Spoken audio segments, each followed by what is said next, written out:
नमस्कार मैत्रिणींनो, कांचन रसोई घरमध्ये आपलं स्वागत आहे। तर आपण कांचन रसोई घरमध्ये आपण बनवलेले आहे किंक्रांत स्पेशल धिरडे।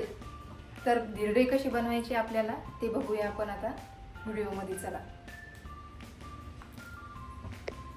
नमस्कार मैत्रिणींनो, कांचन रसोई घरमध्ये आपलं स्वागत आहे।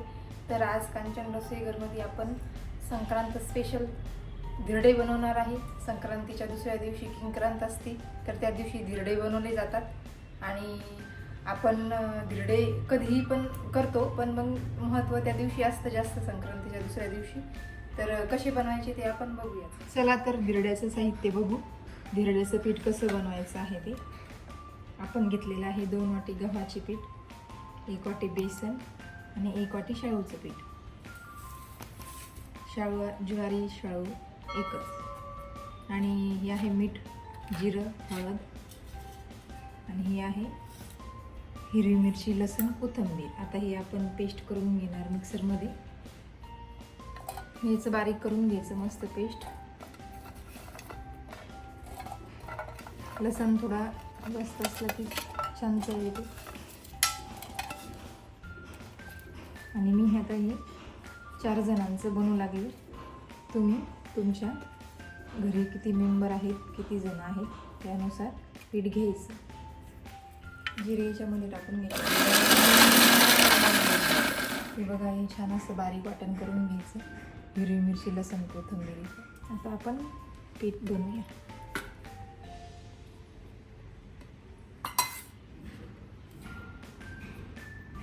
पूर्ण पीठ मिक्स करायचं छान। त्याच्यात थोडी हळद टाकायची आणि आपलं अंदाजानं मीठ टाकायचं।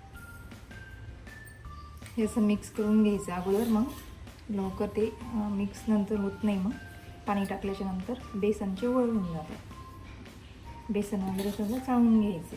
आणि धिरडे म्हटले की सगळ्यांनाच आवडता पदार्थ आहे हा धिरडे। संक्रांतीच्या वेळेस तर आवर्जून करतोच आपण। संक्रांतीच्या दुसऱ्या दिवशी किंक्रांत असती, त्यावेळेस धिरडे केले जातात। पण एरवी पण मुलांना आठवण आली की बनवा म्हणतात, त्यामुळे सोपी पद्धत आहे।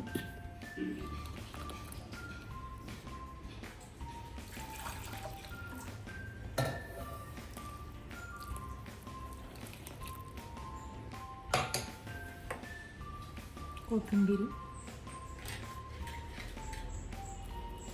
छान मस्त आता भिजवायचं। आपल्या अंदाजानुसार बघायचं पीठ आणि पाणी टाकायचं। आपल्याला थोडं ते जास्त पातळ पण नाही, जास्त घट्ट पण नाही आहे, व्यवस्थित आपल्या पद्धतीनं भिजवायचं। हे बघा, आता आपण असं भिजवलेलं आहे। थोड्या गुठळ्या असल्या ते अशा चमच्यानं फोडून घ्यायच्या अशा आतमध्ये, पण याच्या थोडे नाही येतात गुठळ्या याच्यामध्ये।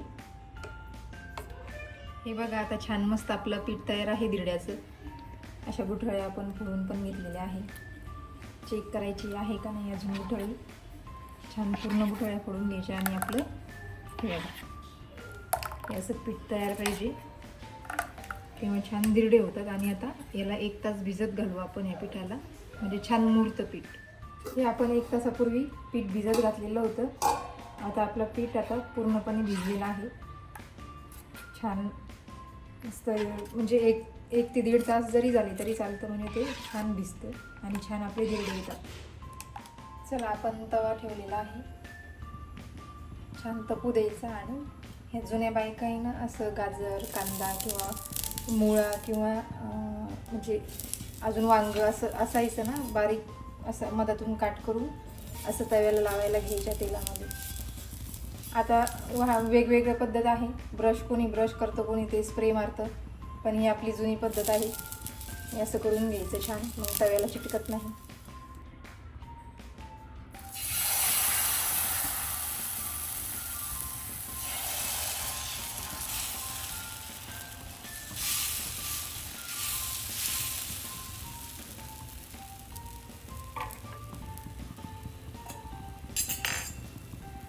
हे बघा, छान मस्त असं टाकून घ्यायचं मस्त चमच्याने।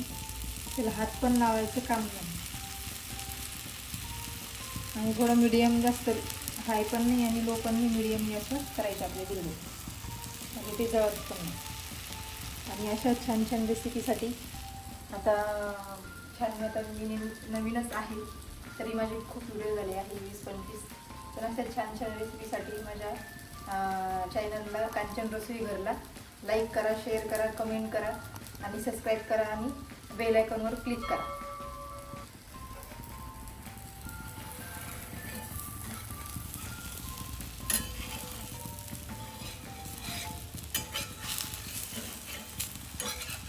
छान सगळीकडून मोकळं करून असं पलटायचं ते, म्हणजे चिटकणार नाही.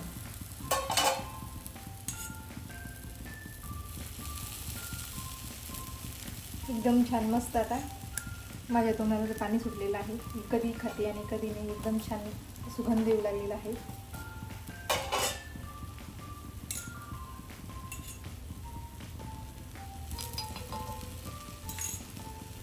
आणि माझ्या घरी नेहमी म्हणजे तरी 15 दिवस झाले, 20 दिवस झाले की आम्ही धिरडे बनवतो, कारण माझ्या मुलांना आवडतात.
हे बघा, छान मस्त आपले गरमागरम धिरडे तयार झालेले आहे.